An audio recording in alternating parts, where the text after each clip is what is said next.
New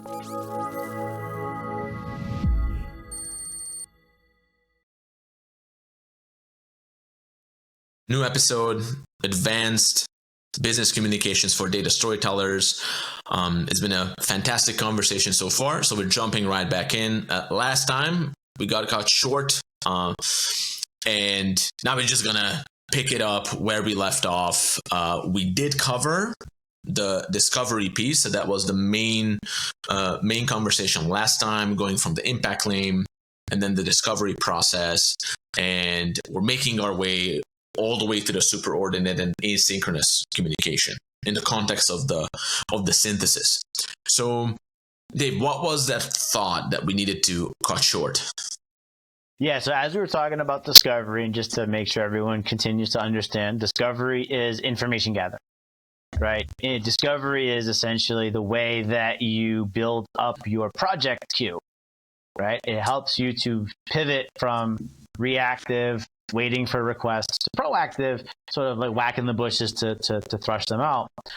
And it is a big part of successful business communications for data storytellers, because that's how we get that place at the table. That's how we become indispensable. Because even you'll find all kinds of like quick wins sometimes too when you do this, which is great. So we talked about the purpose of discovery and why it's subordinate. So you adopt the subordinate posture so that it's easier to get the information.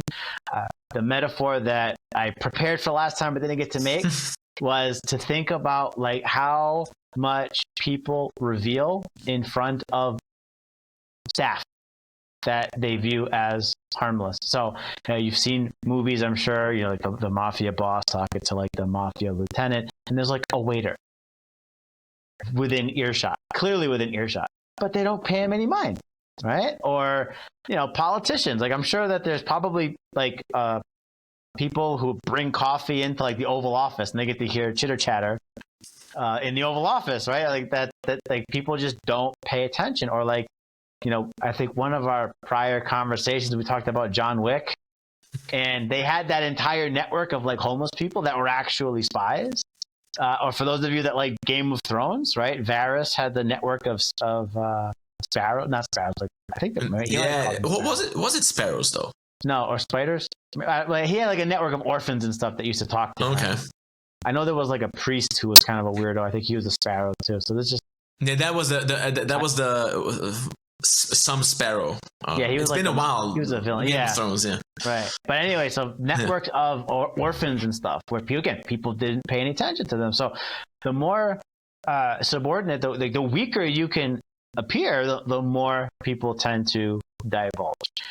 So that's one reason. The other reason is, at the end of the day, like you need the information, you need the project queue, so you're still in the position of needing something.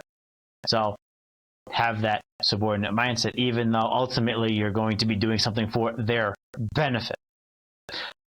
Now, the last key point from last time, I just want to make sure that we get out there in the summary, is we revisited what we stumbled upon in the chat before last chat, which was this framework of convenience versus transformation. Mm-hmm. And discovery is probably the best way to figure it out early, whether or not you're working on a convenience play or a transformation play. Again, convenience are things that generally use analytics to make things run better, but you're not having this step change. You're not having this sea change. There's not like a really clear pre-post where you're like, wow, things are different now. It's more like, oh, I could do my job 5 minutes faster per hour or something like that. So discovery helps pull that stuff out. And there's other things. I'm not going to retread the entire conversation. There's things to watch out for, like moral hazard, like are you actually dealing with a future user or somebody in that chain of command, and so on and so on. So that's the very quick recap of where we were talking about discovery. There were a couple of thoughts that I wanted to get out there that just kind of tie off on this before we move into superordinate. The first is a part of objections handling that we didn't get to yet. And that is when someone says they're too busy for discovery. right? And so this is like, hey, like, what are you working on? Or like, what kind of challenges do you have? Or where do you think analytics can help? And like, listen, I appreciate what you guys do, but like, I'm busy. I got more important things to do, or I haven't hit my numbers this quarter, or something like that. There's always a reason not to meet with you. And so I'd imagine, like, in your experience as a salesperson, there's always myriad reasons not to take a sales call. And so before I tackle it, because I always tend to go first, I would be curious what your strategy is to get that initial sales call, because in a way that's the same problem as getting that initial discovery call. So how do you get that initial? Excellent question. And this might be like an area where there is a significant difference between reaching out to someone within your own organization and outside. Because if someone's outside, especially if they don't know you, they don't owe you a reason either. Right? True. Yeah. So, but when you are in the same organization, there's at least like a line of courtesy. So most often in the sales situation at that stage, which is actually called prospecting. So just prospecting, just finding the right prospects for the product, whatever that is. They don't even give you an objection. I mean, rarely do people say, hey, thanks for reaching out, but I'm too busy. They just don't respond at all, right? And that's and that given that you're doing a cold campaign, right? Which means that, hey, I have a product. We did research on who could be good for this type of proposition. You know, usually happens on LinkedIn in a B2B environment. And then we reach out over different channels. Email is usually the best, but you have LinkedIn, you have cold calls, even though like cold calls wise, I think probably I made my last cold call in like 2016 or something. So that was like a long time ago, right? But I know exactly how that works. I know exactly how that environment works. You don't think you were cold calling like me when you got me into Data Storytellers? It was LinkedIn, sir. I just messaged you. Sorry. Cold message then. Okay. Cool. Yeah. So you're specifically talking about the phone. When you say cold call. Specifically the phone, because it's different though. So when you're actually on the phone, then you actually have someone on the line, and it's more of a no, they will actually give you a reason. Hey, I'm too busy. Yeah, okay. Hey, I'm too busy. Still, even in that environment, I think cold calling sales, and again, I did this a long time ago, but I think those principles still apply. It's more of a wrestling match. To get that, because you're definitely dealing with the crocodile brain. At that stage is just purely a conversation around, hey, can this be made a priority? Can we go from, I don't know you, I don't care, I'm super busy, to, hey, this is important, I need to carve out some time in my calendar. And legitimately, you have always like 5 seconds. 5 seconds. In 5-second portions, you have a conversation that might be, 3 to 5 minutes, and you're working in like 10-15-second portions to kind of make that case. If an objection comes along, it's very interesting. I didn't prepare for this conversation, by the way, but I could talk about this all day because I trained sales teams. Multiple sales teams to do this really well. We actually had like something called a great white shark, which was the roadmap for it, which was forged by the evolutionary pressures of thousands of interactions. And it's more, in that context, it's more about making sure that you can keep the whole thing just on track. So sometimes you just need to sidestep things too. You need to acknowledge benevolently that the objection comes from not a place of antagonism. It's mostly not legitimate either, in the sense that it's a knee-jerk. It's called a knee-jerk reaction. Yeah. For those listeners who don't know what a knee-jerk reaction is when the doctor hits your knee with a hammer and your knee jerks. It's just like an automatic reaction. It's reflexive as opposed to conscious or deliberate. Exactly. So cold calling is a little bit more of a wrestling match. If we're talking about cold outreach over asynchronous channels like email or LinkedIn, now first of all, you always need to make sure that you're reaching out to the right person. So that just goes without saying, because most sales teams have like these very like ugly carpet bombing type of spamming approaches, right? Which will always lead to negative outcomes. Right? So that's the first step, to make sure that you have a well-curated audience that you're reaching out to with the right message. Most people naturally will not respond. A lot of people might, for example, if you're doing LinkedIn, They will kind of accept the invitation, but they kind of not respond. I know that there are philosophies where they send you like 10 messages after they connected with you. It was never my approach. So it was more like, hey, let's see who's actually interested. The whole business that we built, and also not just now, but even the previous business and any business I would like advise to be run in a certain way would be where this oversubscription is your business as usual that I mentioned. Right? So you're not relying on, oh, but I want a response. That's neediness. There won't be good outcomes. Even if someone takes a call with you, it's not the right node that you want to start on.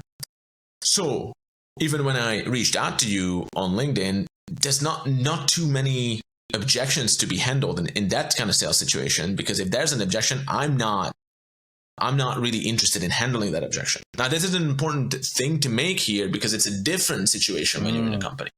Right. You have a very limited amount of clear talk, even in a big company. Like actual good prospects, we're usually not talking about thousands of people to begin with, right? Plus what you can do, and this is where you will be able to provide that perspective, because I've been only watching from a certain distance on that level of tactical execution, is that you do get to handle an objection. You get to hear an objection. You are in a position to begin with where a conversation, if you want to have a conversation, you can have a conversation. That's not the case with sales, external sales, right? So there's way more control from the buyer at that stage of the journey in an external sales scenario than internally. No one in your company will just ignore you, right? Or like, okay, maybe you tell me, maybe you tell me how that looks like. So not ignore per se, because although I have been ignored before, there's a certain, let's call it minimum amount of manners that you just kind of have to bring to bear in a collegial environment, because you ultimately work for the same company. That said, it's very easy to slow walk a response so that, yes, you responded, but no, it's no longer relevant. And in a hyper-connected world where we're in front of our email inbox minimum 8 hours a day, like if it takes somebody more than a day to reply to an email, like maybe not more than a day, like 2 days, let's say 2 days. It's probably a deliberate pace. I don't think I've ever not responded to someone within 2 days, unless I was on like an extended vacation. At which point the out of office does the response for you, right? But what I have encountered is this objection, which is almost like the initial outreach, which is someone sort of, and it's like a proactive objection, which I don't know if it counts as an objection anymore. Maybe it's hate speech. Let's explore it, yeah. So someone actually came up to me and they're like, hey, like, it's cool that you guys are at the company, but like, I don't need analytics. I think analytics is fake news, and I'm never going to use what you guys make. I just want you to know that. I was like, have a great day. Thank you. Thank you for ensuring I knew that. Now, you want to make a first impression with someone, tell them that you think their entire purpose is bunk, because I'm never going to forget that guy. Now, mind you, he was always, again, incredibly polite. He's actually incredibly responsive. So it was kind of weird that he like went the extra mile to tell me up front that he didn't need me, because he actually was always like a very reliable person to partner with. Okay. So, but I don't know, maybe that was like a tactic where he like made me feel like I had to earn his trust. I became over supportive of his market. I don't know. Maybe that's okay. Interesting. But at the end of the day, we do require behavior change, and behavior change is difficult. We talked about that in some of the other sessions. But the avoidance of the discovery is sort of the, at the heart of it is, I think they don't want to get on the pipeline towards a behavior change, because I'm not selling them anything, right? Like, I know you talked about sales, like, hey, you want to buy my widget, or you want to sign up for TDS or whatever.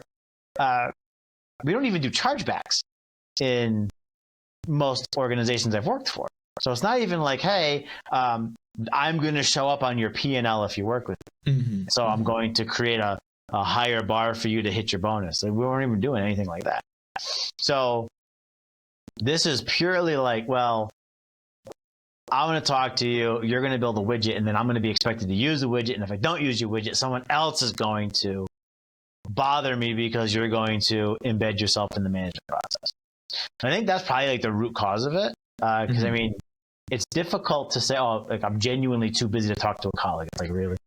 Right? Considering that, like, you know, we tell every intern, go get the coffee chat or whatever, all right? Or just any sort of networking. Like, we're constantly taking small meetings with people. So you really don't want to take a small meeting with me to talk about your job. So I think the deep, like the real objection is I don't want to have to do a behavior change.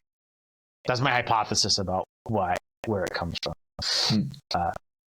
I don't know, any thoughts there before we get into like how to dodge or deflect those particular that particular problem? Absolutely. So before we do that, because whenever now we're actually talking about a conversation that takes place, that's a whole different thing, because in a conversation you do have so many ways of handling an objection. So just to be clear, in this scenario, we're talking about a face-to-face or like a phone conversation. It's not like an email objection, is it? Or is it? You could. Like, hey, would you be opposed to meeting next week to discuss blah, blah, blah? Someone might be like, hey, no, not a good time.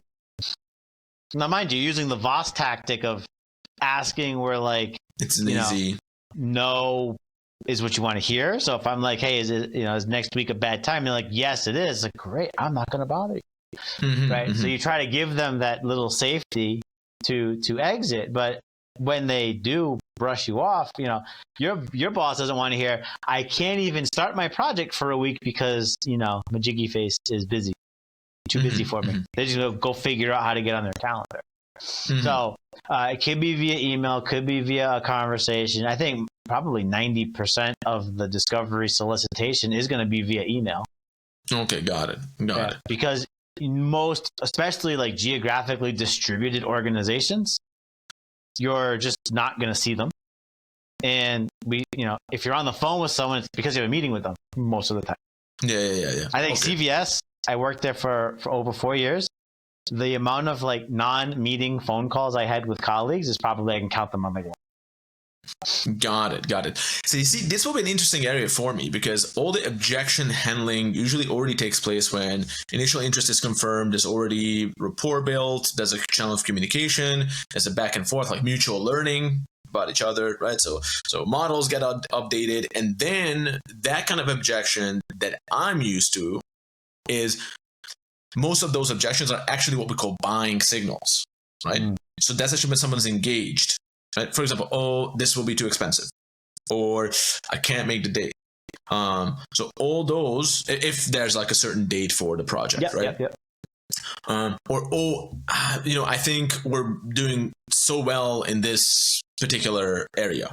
Now, in general, like 90% of the time, that's actually the person's way of figuring out if there's any barrier to doing that. If they're not interested to do that, they don't give you an objection. It's kind of like a nodding, like a series of nods that don't end up in any sort of commitment that will fizzle out, right?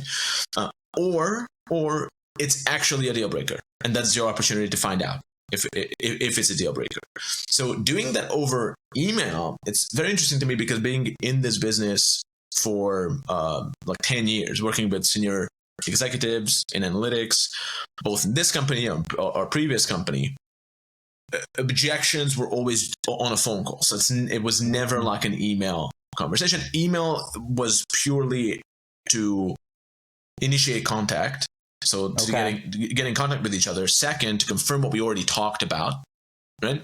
And then also just align on logistics details. Got it. But even too many logistics details, it quickly boils over to the point where a phone call is needed. Interesting. At least in my philosophy, always. Sure, yeah. I'm very, very particular about what can be discussed on an email and what needs to be a phone call. I know that phone calls are more difficult to find time for and all that, but it's a different universe in terms of how effective that is. And I hate wasting both my time and also why that hurts when we have like long email back and forth is because I know how much time it wastes on the clients. And that's a good point. Yeah. Right. So, and maybe this is something that we'll talk about during the asynchronous communication. Definitely. Yeah. I mean, like writing better emails is like a craft unto itself. But it's interesting that the request for a meeting, I guess because of that minimum viable politeness, we get objections in email, but for sales, they're just going to ignore your email. Mm-hmm. So the only time you have to overcome something is on the phone. Whereas for us, it's like, no, I might have to sell you on a discovery session, and I might have to do it through the email because again, it's very difficult to do ad hoc phone calls in most contemporary corporate environment. Exactly. I mean, the company I'm at now is a more phone-centric culture, but that's because we're recruiting and staffing. So like we're constantly on the phones. Everyone's just phone. Mm-hmm. But to move past this, just because I do want to address it for the corporate data storytellers. There's a couple of tactics that I have found can get people, if not excited to do discovery, it makes them at least willing to do discovery in an environment where there's usually a lot of things competing for time, and we are asking them to create an opportunity cost. Mm-hmm. So the most effective one, which feels like a claff move, is you just casually share something that's an insight. So here is an interesting stat or an interesting insight that we found. Like, for example, for here, it might be like, hey, if you can get them to accept a candidate without interviewing them, we call it hire off the resume, your win rate's going to jump by 12%. Right? And there's all kinds of reasons why that's true. And I'd love to sit and unpack it with you, but at the very least, I want you to know that. Because at the very least, that's the mutual exchange of value, right? Because now you can, I'm going to go and coach my people to try to move the clients to say yes to that because we're going to drive up our win rate by 12 points, right? But if you want to move into the discovery stuff, then you can immediately, because that's going to get the cognition to turn hot. That's going to get the croc to be like, 12% increase in win rate? Hey, love to connect with you so that we can discuss how to scale this, institutionalize this, or what else we can do with this. And now you're essentially creating a co-conspirator. So it's less about, may I sit with you, ask you a bunch of questions and go back in the lab, and more like, hey, I've got something cool, but I need your business acumen to really drive it forward. Why don't we co-author a solution? So now you're co-authoring as opposed to discovering, even though ultimately it's the same thing has happened. It's just like you led it in a way. So that's the first one. And it also, even if it whiffs, might whiff, we found out that hire off the resume is worth so-and-so. Or, we found that there's this vein of 1 million members in the state of Florida. Or, this, that, or the other thing. Or, sales reps, the optimal number of brokers to work with is 10. I don't know, I'm making that up. But you just give them stuff and it builds rapport because they're like, these guys are like constantly just like trying to find angles to add value. And one's going to pierce the veil and the croc's going to be like, okay, now it's time to pay attention. And it could just be like you pushed a button that they care about. Like maybe they don't care about, hire off resume or what's the optimal number of brokers. But if you're like, hey, the optimal sales territory, and they're like, oh man, I've been thinking about sales territory for like 3 years, man. Let's talk about this problem, right? Something like that. So that's the clap version. And then the Cialdini version of that is you kind of lean into the fact that they're busy, right? You're busy because you're an expert. You're busy because people need your attention. I'm trying to figure out how to get people's performance to your level. So, and then you can hit them with the Voss on top of that. would it be unreasonable to work with me so that I can help level up everybody, which would potentially give you back time in your day. At best, at a minimum, it would just help the tide lift all boats. So it's appeal to expert or appeal to ego in their case. There's a bit of a consistency bias there, and then you can hit them with the no equals yes Voss approach. I've used that one too. I'll use that one when there's a little bit less established rapport. Like, oh, I heard you're awesome at this. I'm looking to try to scale you out to more people. The warmer relationships, I usually just use the interesting insight because we have an open channel. So it's just like, oh, here's a cool thing. Here's a cool thing. Here's a cool thing. And then they're going to clamp down on one and there's your project. So those are two ways to get past that. I'm too busy to do a discovery session with you. No, I love this. And that was going to be my question, that because offering that unique insight, by the way, that's the best because it's just really, scratches the right itch. It's like, ooh, like they will lean in. That kind of intrigue frame that you offer is incredibly powerful. But doesn't that cost too much time though to always find like a cool insight? And this was going to be my question around this because it's a great question. If what we're doing is highly customized outreach, that's always the best. Like that beats everything. But in certain sales situations, because there are products and services and markets where it's like low margin, low impact. There's a market of like 10 million people, right? And that won't be customized. And then there's like a reasonable amount of customization that you can apply if you have a smaller audience, like a higher value proposition. But in your case, if I'm actually customizing a unique, tailored, personalized insight, that's what we call sniping. So you're actually sniping someone, which means that I need to get this person on the phone. So I'm going to go the extra mile, put in some work, prepare an insight that I know will resonate with this individual, which will inevitably take some time. But maybe you have some thoughts around that. I don't think it's as bespoke as it might come across, right? Mm-hmm. Because I like these as like collateral benefits. Mm-hmm. So instead of collateral damage, it's collateral benefit. Like I had to do the analysis anyway. Mm-hmm. And right, so it's like, okay, I'm here and I'm trying to study a fundamental question, which is like, why don't we sell more? Right? But that no matter where I've done sales analytics, fundamentally, why don't I have 100% market share? Why don't I win 100% of the sales I attempt? These are like fundamental, like axiom level questions, right? Mm-hmm, mm-hmm. And so I have to work on that anyway. And then my goal is really to like see if I can find something that might be the thing we scale. So if I'm already digging, so like if like that the example I gave you of like higher off of the resume, like I was like, oh, why don't we win every time we bid? And so we did a bunch of analysis. We found that. So I started to trot that around. It wasn't bespoke to like, okay, I'm going to go to, director number one and give them just that. No. Hey, all of the directors, here's something cool. Like, what are we going to do with this? Right? And in that one project, I probably ginned up like 4 or 5 of those. Same thing when we did the movie theater versus the grocery store project. It was, well, they put a vague question to me, right? And then I start turning, because again, I'm like the analytics people are somewhat creative here. It's like, oh, you have a question. Let me go creatively turn over lots and lots and lots of different rocks. Now you have like a basket of insight.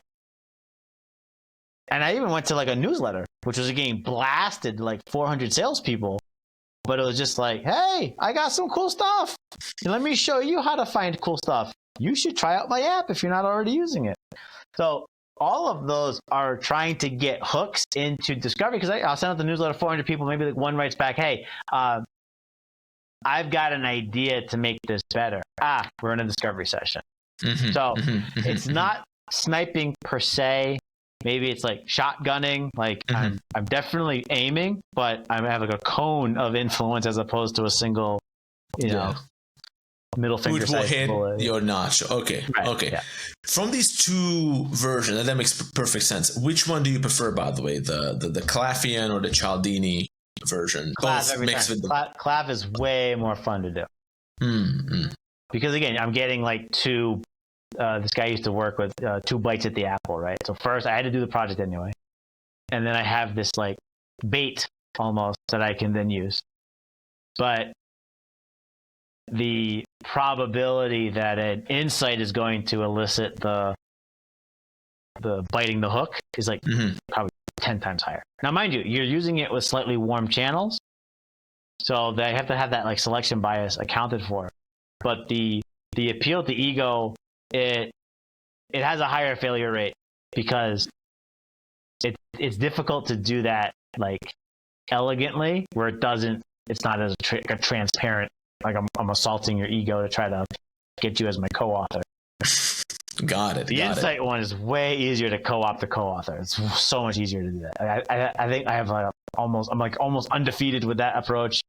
I might be like 4-10 with the ego approach. Okay, there you go. It's still something to consider. It's way less effective.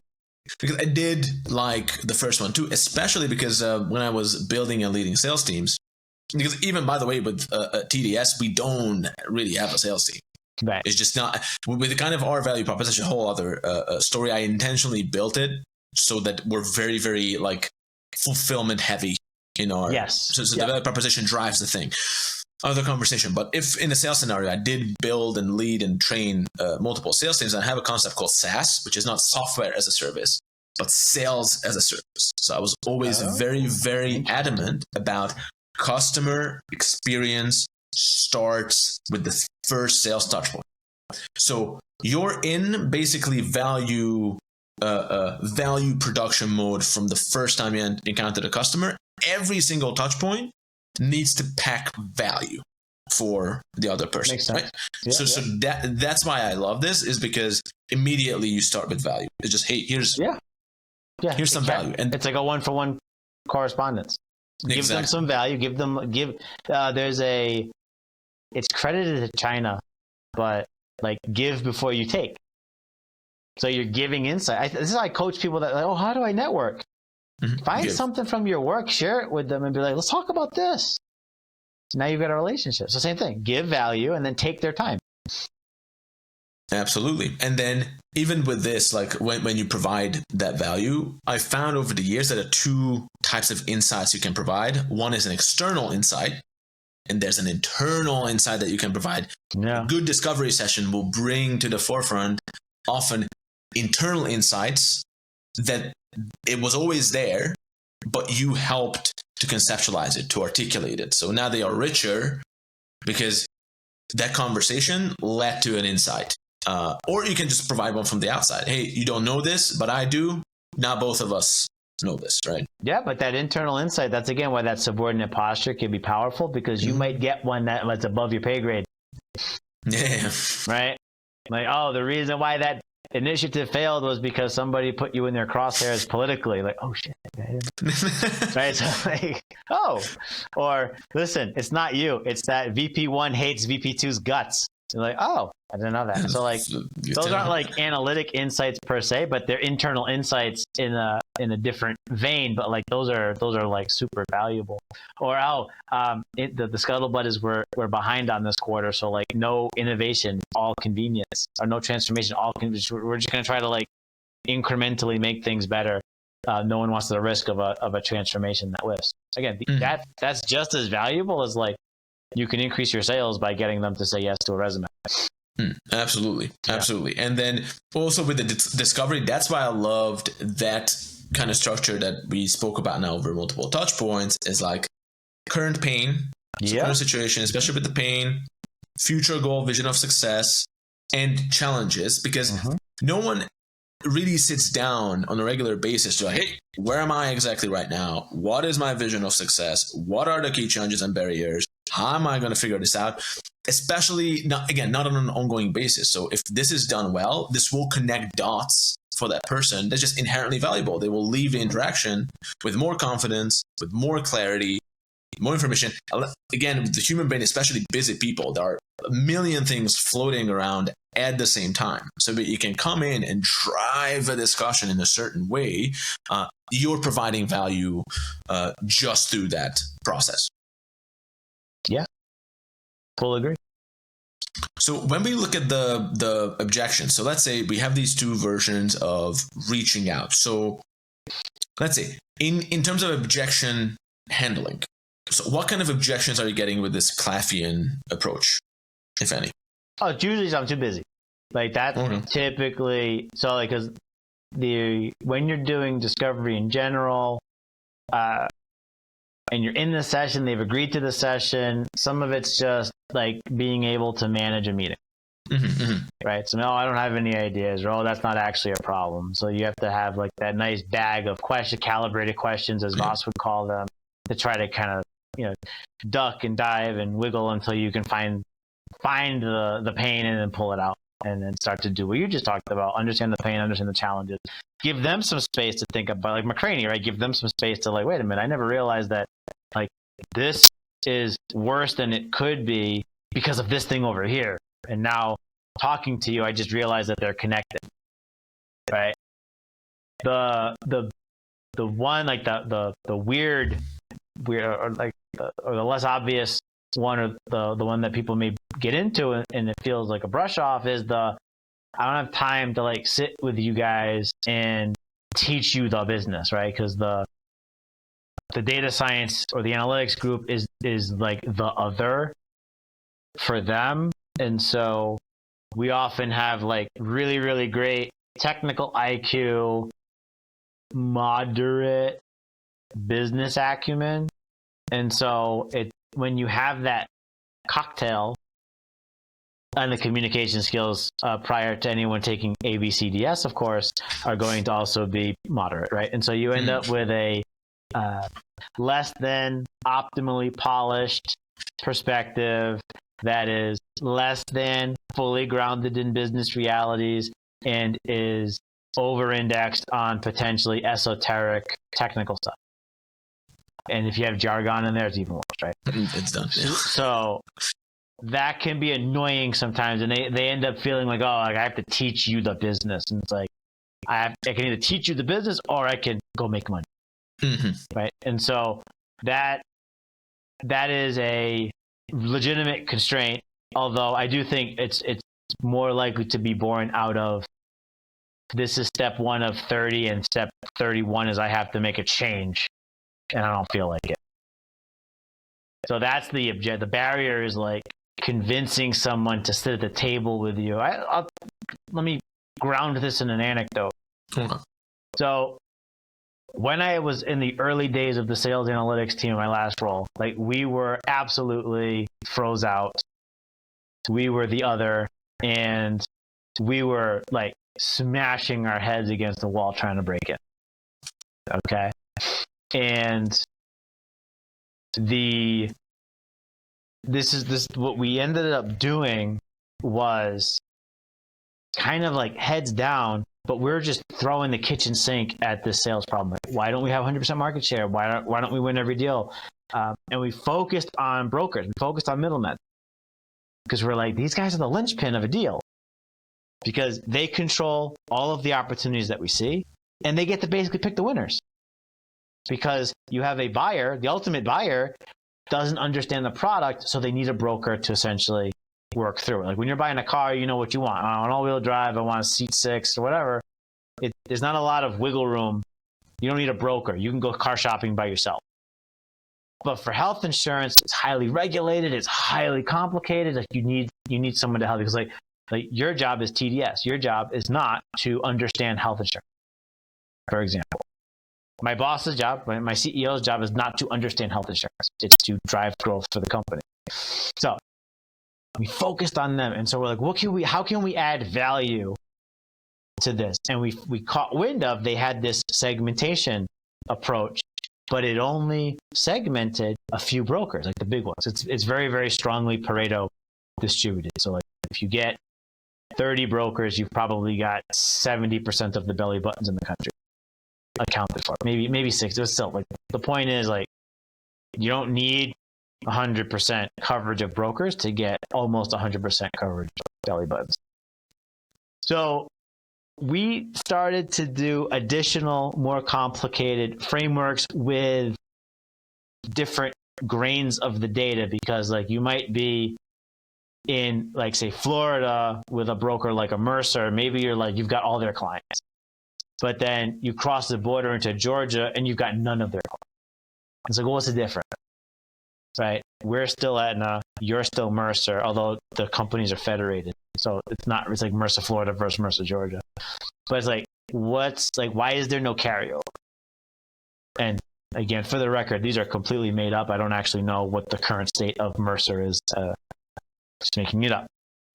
But we did a ton of work, and we reached out to the director in that organization, not the VP of that organization, because the VP of that organization, she shows up and she shuts us down. Like, day one, stop what you're doing, you guys. Because what we were doing before she showed up is we were doing like fairly intense broker research. We were interviewing brokers. So like, what do you like about us? What don't you like about us, right? And she's like, I don't want you guys messing with my broker. In fact, I don't want you touching them. In fact, you guys go sit in the corner. So we did our penance with them, sorry about that. And we reached out to the director and we're like, please let us work with you. Like, look at all this stuff. And we gave her some insights. Right? I remember I made a diagram of an iceberg. And the tip of the iceberg was the brokers that they had segmentation for. And then the mass of the iceberg was like all this other stuff that they don't have a system to work through. And so we did all this stuff to try to break through. And she finally was like, yo, these guys are like smart. They're trying super hard. Like, they want this. It looks like it's helpful. I'm going to help you get a meeting with the VP who just maybe like a month ago put you in timeout. Sit down. We're like, basically vomit blast her with as much information as possible. I think that deck was probably the most tortured deck of my career. But we hit her with it, and then at the end of it, her reaction was kind of like this. It was kind of like, okay, I can see that you guys are smart. I don't think that problem is worth the energy you're putting into it. But I do have something that I'm wondering if you can help me with. Something that I'm paraphrasing, but like, it's been a few years, so like memory is memory, right? But she's like, I have got something I want to see what you guys can do with it. And so we said, okay, let's talk. And that's where the very, very, very first version of my prospecting tool was like conceived. Okay. And so within, I swear we built that thing in like a month, dude. Like, it was like massive sprint. Big shout out to Joseph for doing the Herculean task necessary to get it up and running. That dude walks on water in my mind. And we got it at GoCon too. Shout out to GoCon. Both of those guys walk on with the dancing on the water, right? We bang that out. We roll it out. And she became, in like a 6-month time frame, she went from go sit in the corner to everybody and their mother needs to be working with these guys. And that's how we opened up the sales organization, because we had one of like those like 4 key vice presidents in our corner now. And then you start to metastasize. But all of those objections ultimately boil down to, hey, we have insights and what do you think? Are we like way off? Or is there something there? And they had one person that believed in us. We gave the value, and then we were off to the races. So that's why this giving of an insight is so powerful, because we were getting blown off. We were in timeout. That's how we got out of timeout. So that's why I stand like I and then I look back. So that was maybe like 2019. So like, how many years of impact, growth, success, all kind of hinged off of that moment, right? Built on that. Yeah. One moment of getting a seat at the table. And then it kept happening. It kept happening with, anytime, because there was a lot of turnover. So every time they turned over, you had to reestablish yourself with that new executive. So I was like, hey, welcome to Aetna. Wow, here's a whole bunch of insights to help you hit the ground running, because I guarantee you none of this stuff came up in your interview process. And then you become like their favorite analytics person. So leading with the insight is like the best way to get on someone's calendar. Perfect. And in that sense, so I loved also the anecdote, because I think it's heard this story in multiple ways, but it's almost like the lore like builds up with each of these anecdotes, because from this angle, I don't think I've heard it. So I love it. And then in this case, so specifically with the objection handling part 2, like where do you like assign the importance of that? And like, was it like a specific objection handling here, or just you followed the process of giving the insight, I'm in the conversation, and when the relevant question comes that, hey, but for example, in this case, that was an objection. Like, hey, I hear you guys. I don't think it's that big of a problem. Well, that sounds like an objection. But then she said, but can you help me with this? So again, you said that you were paraphrasing. Sorry, the objection was we were put in the corner. We were put in timeout. Now, that's not an objection in the traditional sales sense, like, do you want my widget? I can't afford the widget. It was like a proactive objection. Like I mentioned with that first guy that I entered, like, hi, I'm into data science. Data science is fake news. I don't need it. I want you to know. It's important to me that you know that I don't believe in you. Okay. Just kind of the same energy, right? Where it's like, hey, I'm here now, and you guys go sit in the corner and don't speak until spoken to. Like, that's the objection. I'm like, so that is like code red level of you can't get discovery going. There's other stuff where like, hey, I have a hypothesis. Can we talk about it? Oh, I can't talk to you this week. Can we talk next week? Like that kind of like, I'm just busy. You still lead with the insight. Like, oh, by the way, like it was the reason for my hypothesis was, I found something.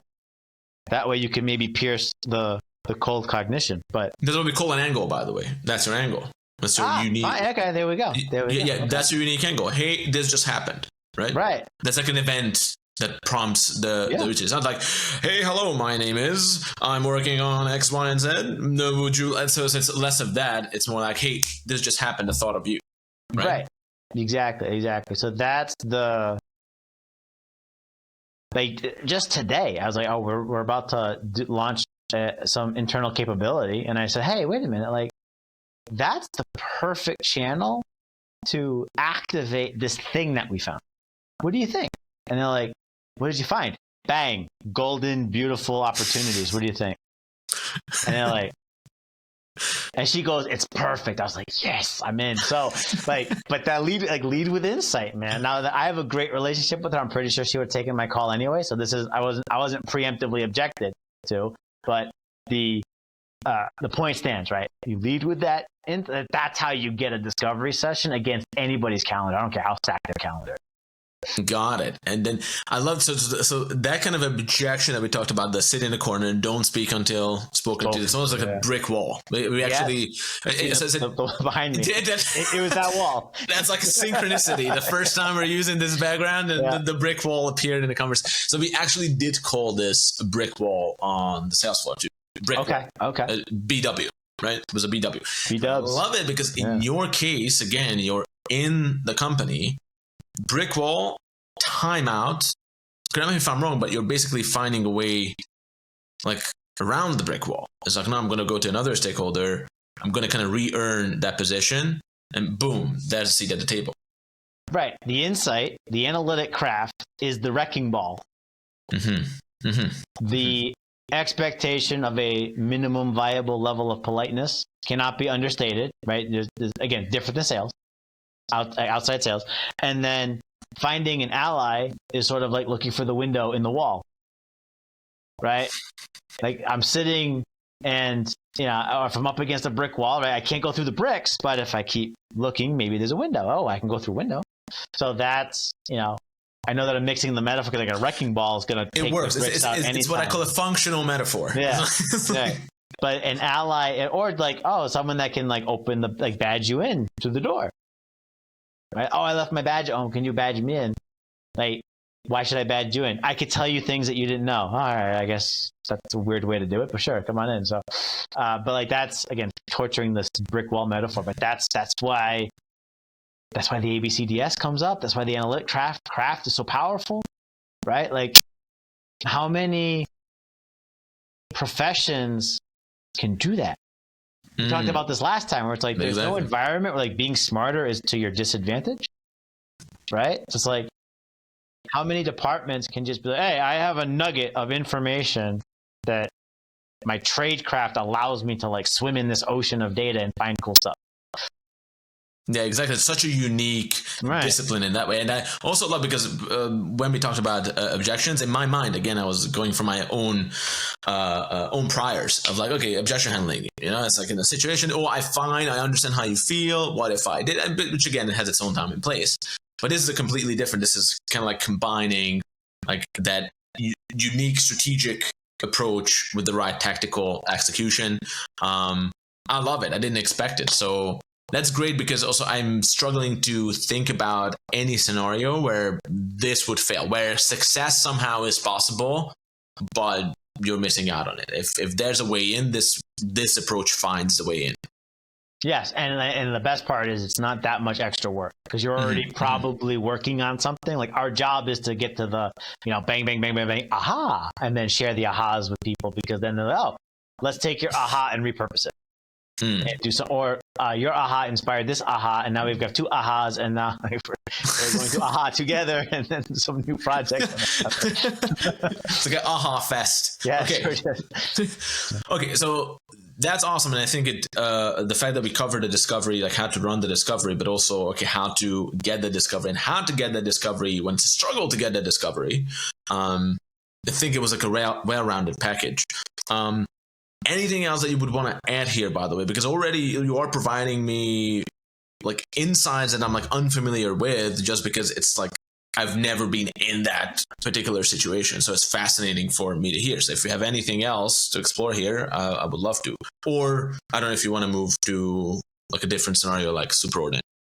So the last thing is, and I hinted to this already, but like insufficient or incorrect discovery is the root of all pain in the other subordinate scenarios. That's why we saved it for last, right? So when you launch something and nobody engages with it, yeah. When you launch something and management won't make you part of the official process, when you stake an impact claim and you get rebuffed by someone else.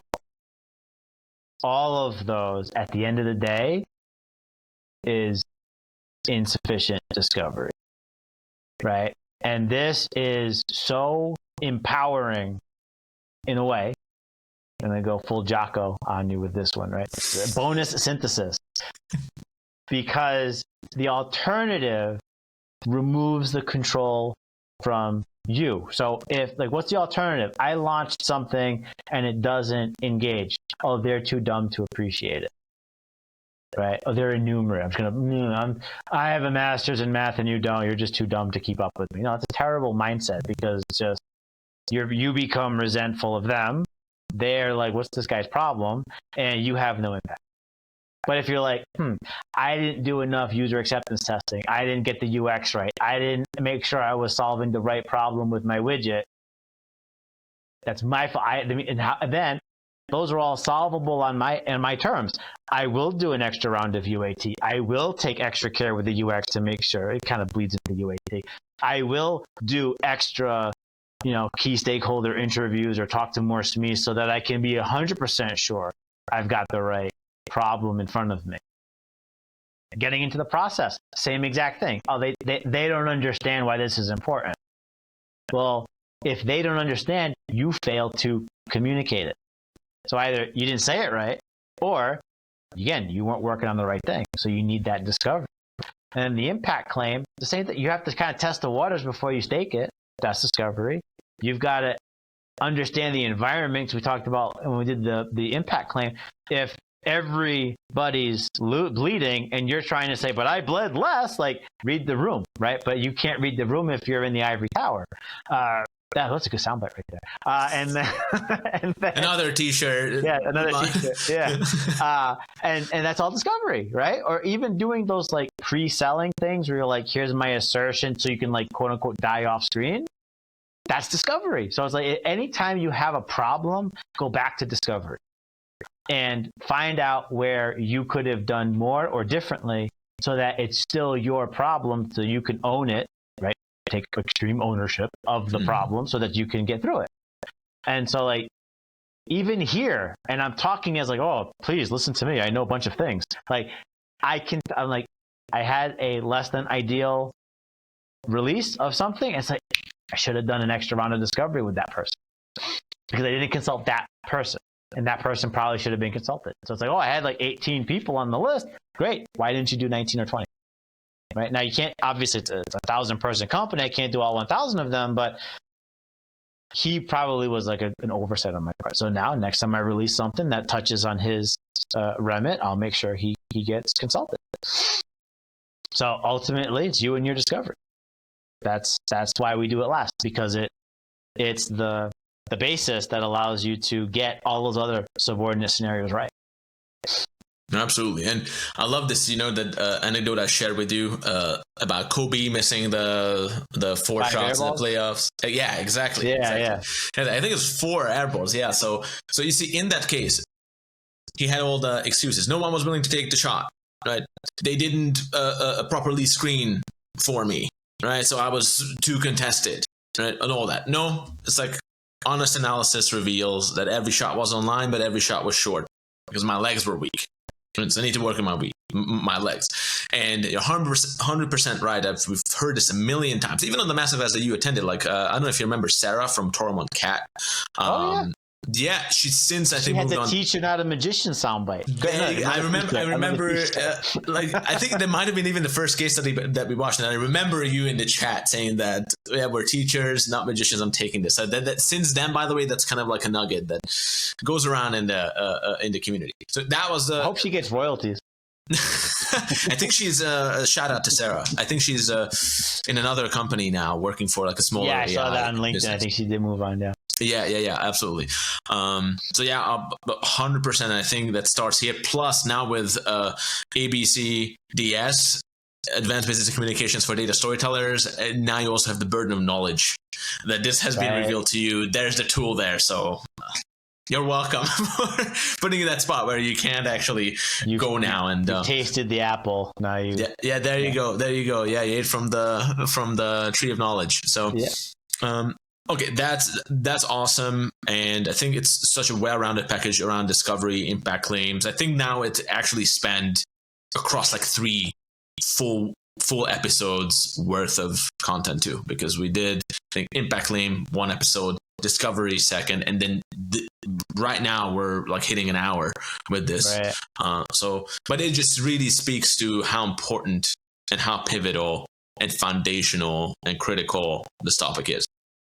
I agree. Yeah, I think we always underestimate how much organic back and forth is going to cause like our timelines to dilate.